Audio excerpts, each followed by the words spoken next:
चलिए देखते हैं आज के लिए टैरो आपको क्या गाइड करता है, कौन से कार्ड्स आते हैं जो आपको कुछ गाइडेंस देना चाहते हैं। ठीक है, इस रीडिंग को क्लेम करने के लिए दोस्तों यहाँ पर एक हार्ट ड्रॉप कर देना कमेंट्स में। Let's check your energy. Universe please tell me the energy cards of my viewers. Please tell me, please show this cards.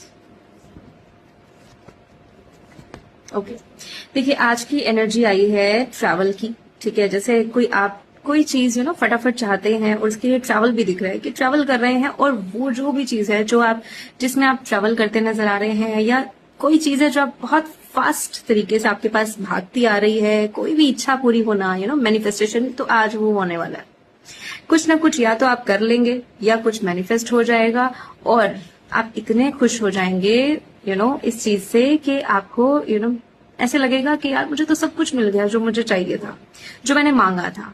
इतनी प्यारी एनर्जी है, क्लेम कर दीजिए इसको।